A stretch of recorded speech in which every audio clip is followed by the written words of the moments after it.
안녕하십니까. 대한바른자세연구의 이형석입니다. 참 오랜만에 여러분을 뵙는 것 같아요. 2달이 다 되어가는 것 아니죠. 한 3달이 되는 것 같아요. 그동안 저는 이사를 했습니다.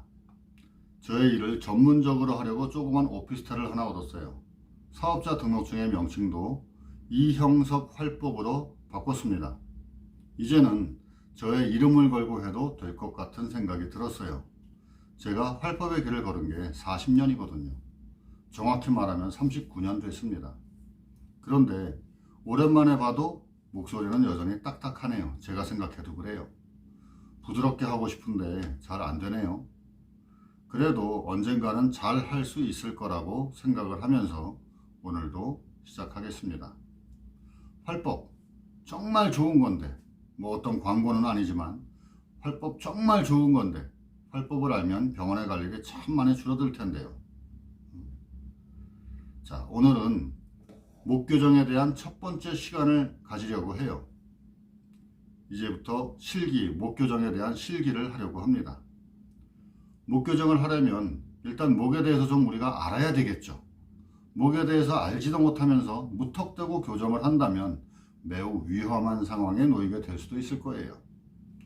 목 앞쪽의 근육도 알아야 되겠지만 목 교정을 위해서는 목 뒤쪽의 근육이 좀 더 중요합니다.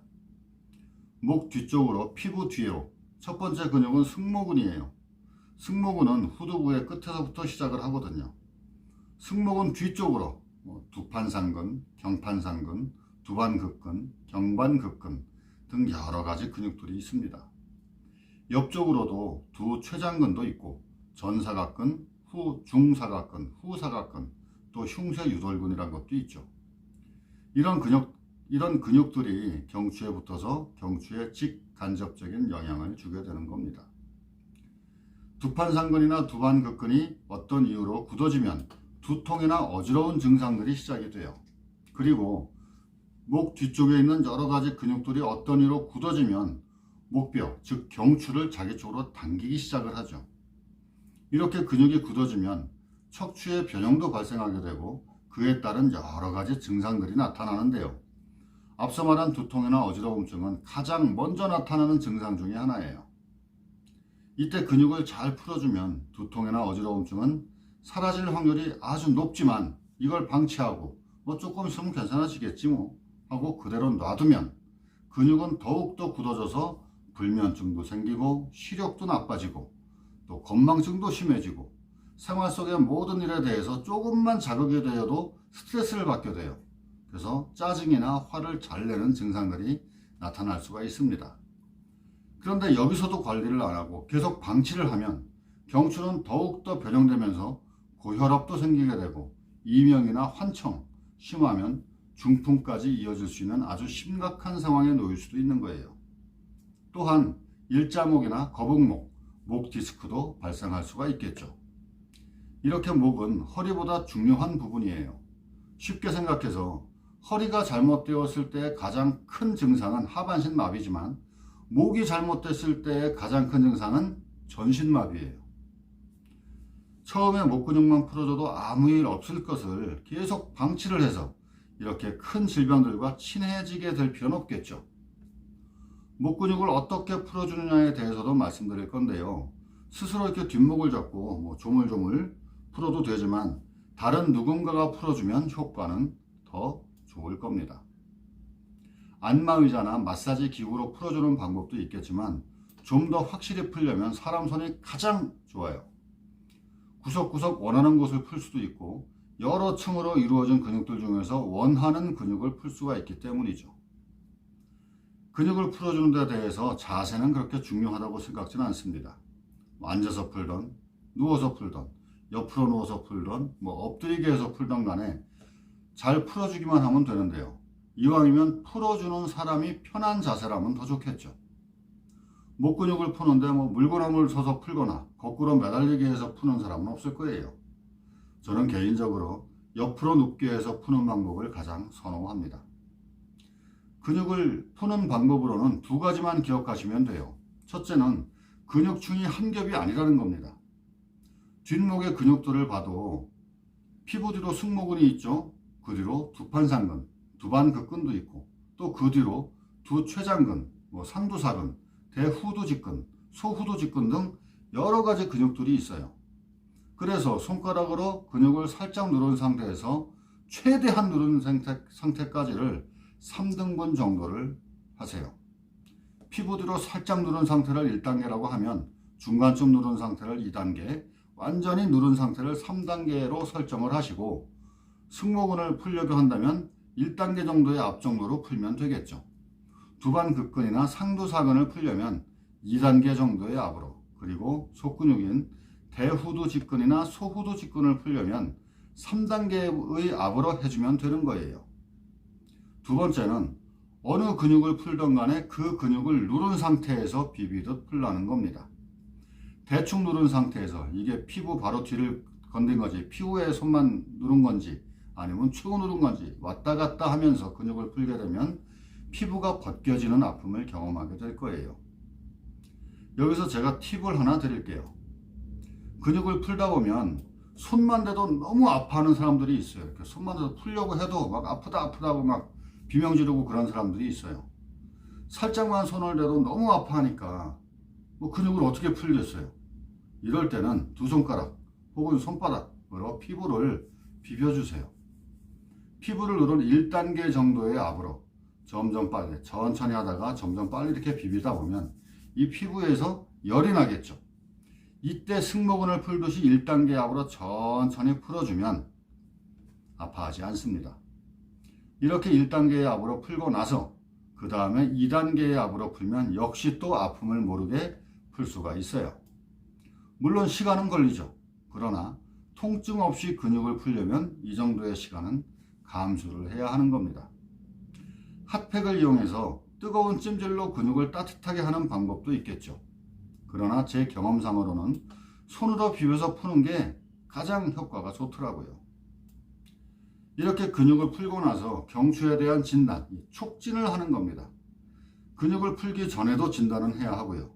근육을 풀기 전에 하는 진단은 사실 정확도가 좀 떨어져요.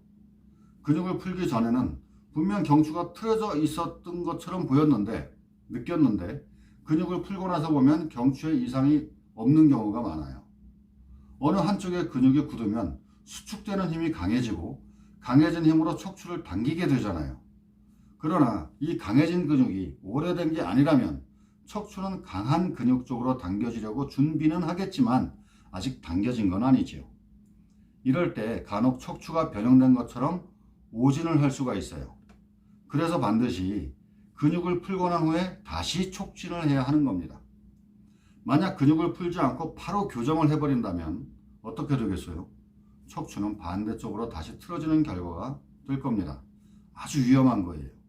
근육을 풀지 않고 교정부터 한다는 건 아주 매우 위험한 겁니다. 촉진을 하고 나서도 어디가 잘못되었는지를 이제 알아내겠죠. 촉진을 하면. 촉진은 이 경추뼈만 하는 게 아닙니다. 근육도 양쪽을 비교해서 어느 쪽이 더 굳었는지 어느 쪽이 더 강한지를 알아야 하죠. 경추에 대한 진단은 경추뿐만 아니라 이 어깨까지도 관찰을 해야 돼요. 어느 한쪽 어깨가 올라가 있는지 혹은 앞쪽으로 이렇게 회전되어 있지는 않은지, 그리고 위에서 내려본 상태로 어깨의 굵기도 비교를 해야 하죠. 어깨의 위치에 따라 경추의 변형도 달라질 수가 있거든요. 경추의 변형을 보면 그 사람이 평소에 어떤 자세를 많이 하는지를 예측할 수가 있어요. 경추는 7마디로 구성되어 있죠. 고개를 최고로 들어서 이렇게 좌우로 움직이게 되면 이때 경추 1번에 가장 많은 영향력이 미치게 돼요. 정면을 본 상태로 좌우로 돌리는 것은 경추 4번에 가장 많은 영향력이 가게 되고, 고개를 최대한 숙인 상태로 이렇게 움직이는 것은 경추 7번에 가장 큰 영향력이 가게 됩니다. 이렇게 경추 1번, 4번, 7번의 기준점을 두고 나누는 거예요. 자, 위에서부터 경추 1번, 경추 2번, 경추 3번, 정면이 4번, 5번, 6번, 최고 숙였을 때가 경추 7번, 이렇게 말이죠. 촉진을 했을 때 경추 2번이 시계 방향으로 회전이 되었다면 이 사람은 평소에 어떤 자세나 동작을 많이 하는 사람일까요? 고개를 최고로 들었을 때가 경추 1번이라고 했으니까 약간 숙인 게, 1번보다는 약간 숙인 게 경추 2번의 위치가 되겠죠. 그 2번의 위치에서 고개를 시계 방향으로 회전됐으니까 고개를 오른쪽으로 이렇게 돌려서 뭔가를 보거나 어떤 일을 하는 사람일 겁니다. 오른쪽 높은 곳을 자주 봐야 하는, 그래서 오른쪽 상향으로 고개를 자주 돌려야 하는, 약간 돌려야 하는 이런 사람일 거예요. 그러면 경추가 시계 방향으로 회전될 수도 있겠죠. 경추 6, 7번이 시계 반대 방향으로 회전된 사람을 생각해 볼게요. 6, 7번이니까 고개를 최대한 숙인 상태가 되겠죠. 시계 반대 방향 회전이니까 고개를 왼쪽으로 돌린 상태가 될 거고요. 그러니까 고개를 숙여서 왼쪽에 있는 뭔가를 보고 있거나 아니면 자주 고개를 숙여서 왼쪽으로 돌려서는 뭔가를 봐야 하는 이런 행동을 자주 해야만 하는 그런 사람일 거예요. 고개를 숙여서 왼쪽에 있는 뭔가를 집어서 옮기는 직업이라면 경추 6, 7번이 시계 반대 방향으로 회전이 되겠죠. 이렇게 경추의 회전 변형에 대해서 평소 어떤 자세나 행동을 하는지를 예측할 수가 있는 거예요. 경추의 측만 변형일 때는 어떻게 예측을 하느냐면 의외로 간단해요. 고개를 왼쪽으로 기울이면 경추는 오른쪽으로 측만 변형이 되겠죠. 또 고개를 오른쪽으로 기울면 경추는 왼쪽으로 측만 변형이 될 겁니다. 이때에도 고개를 최고로 든 상태에서 옆으로 기운다면 이렇게 옆으로 기운다면 경추 1번에 가장 많은 영향력이 미칠 거예요. 고개를 최고로 숙인 상태에서 이렇게 옆으로 숙인다면, 옆으로 기울인다면 경추 7번에 측만 변형이 이루어질 겁니다. 자세로 인한 경추의 변형은 어느 한 가지의 뼈에서만 나타나는 게 아니에요. 좀 더 많이 변형되고 덜 변형된다는 차이이고, 활법인들은 더 많이 변형된 곳을 찾아서 중심점을 두어야 할 겁니다. 예를 들어서 경추 1번이 고개를 최고로 많이 들어서 돌렸다. 그러면 경추 1번만 회전 변형이 될까요? 경추 2번도 회전 변형이 됩니다. 그러나 경추 1번에 가장 많은 영향력이 간다는 거죠. 2번엔 조금 덜한 영향력이 가고 3번은 조금 더 덜한 영향력이 가는, 이렇게 순서적으로 영향력이 조금씩 덜 가는, 하지만 경추 1번이 가장 큰 영향력이 가는, 그걸 설명해 드리는 겁니다.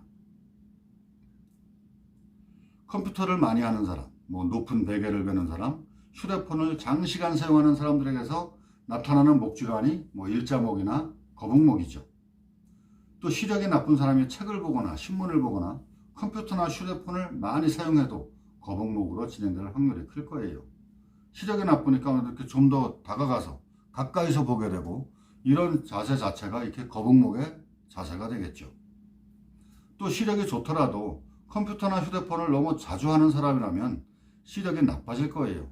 가까운 위치에서 밝은 것을 보는 거잖아요. 시력에 좋은 영향을 주진 않겠죠. 이렇게 목의 상태를 봐도 평소에 어떤 자세를 많이 하는지를 예측할 수가 있어요. 이런 예측이 가능한 것은 자세나 행동으로 인한 척추의 변형일 때입니다. 직업적인 자세에서도 많이 나타나겠죠. 그러나 강한 충격, 강한 교통사고 같은 이렇게 큰 사고로 발생한 경추의 변형은 추측하는 방법이 조금 달라지기 때문에 섣부른 예측은 하지 않는 게 좋습니다. 자, 이제 이렇게 경추 진단을 했어요. 잘못된 근육들을 풀었어요. 그럼 이제 진단에 따라서 잘못된 경추를 교정을 해야 하잖아요. 그럼 교정만 하면 경추가 좋아진 상태로 고정이 돼서 영원히 다시 변형이 되지 않을까요? 아니에요. 아니기 때문에 그에 대한 관리를 해야 하는 겁니다. 그래서 활법인들은 교정이 끝나고도 평상시에 해야 할 자세나 운동법에 대한 처방을 해야 하죠. 근육이 굳어져서 굳어진 쪽으로 경추가 변형되었잖아요. 자, 변형된 경추를 교정을 했어요. 그래도 근육은 아직 정상이 아니에요. 굳어있는 쪽은 여전히 굳어있다는 얘기죠. 정상이 아닌 근육은, 강한 근육은 다시 자기 쪽으로 경추를 또 당기려고 노력을 할 거거든요. 그래서 근육은 지속적으로 풀어줘야 하는 거고, 다시 굳어지지 않도록 그에 맞는 스트레칭이나 운동법으로 교정을 한 만큼에 대해서 유지를 할 수 있도록 노력을 해야 하는 겁니다. 다시 교정을 하기 전으로 돌아가지 않도록 말이죠. 또 교정은 절대로 한 번으로 끝내려고 욕심을 부리면 안 되는 거예요. 오랜 경험이 있다고 하더라도 사람마다 힘의 차이가 있거든요. 예를 들어서 살이 많은 사람, 아니면 근육질이 많은 사람, 혹은 살이 아주 없는 사람, 이런 사람을 모두 같은 힘으로 교정을 한다고 생각해 보세요. 안 되겠다고 생각이 들죠? 만약 척추 중에 어느 뼈가 왼쪽으로 1mm 정도 측만 변형이 되었다고 생각해 보세요. 이걸 한 번에 교정하려는 욕심에 강한 힘을 주었다가 만약에 반대로 너무 강해서 반대로 1mm가 변형된다면 어떡하시겠어요? 한 번 정도의 강한 교정으로 척추뼈가 크게 이상이 생기진 않아요. 이런 교정이 반복되다 보면 척추뼈는 자신의 원래 위치를 잃어버리게 됩니다. 자신의 원래 위치를 잃어버리게 되면 교정이 안 되는 거예요. 그래서 교정 불가능한 상태가 될 수도 있다는 말입니다. 그래서 교정은 순간적으로 하되 천천히, 오늘은 0.5mm 반 정도만 교정을 한다 라는 마음가짐으로 해야 하는 거예요. 이렇게 반복적인 교정으로 다른 방향으로 변형되지 않도록 조심스럽게 맞춰가야 한다는 것이죠. 자, 오늘은 경추에 대한 실기 첫 시간으로 교정을 하기 전에 어떻게 해야 하는지에 대해서 알아봤고요. 다음 시간에는 경추의 변형에 대해서, 경추가 어떻게 변형이 되었을 때 어떻게 교정을 해야 하는지, 또 그에 따라서 그에 대해서 어떤 운동을 해야 하는지에 대해서 알려드릴 거예요. 자, 다음 시간에도 많은 시청 부탁드리겠습니다. 자, 안녕히 계십시오.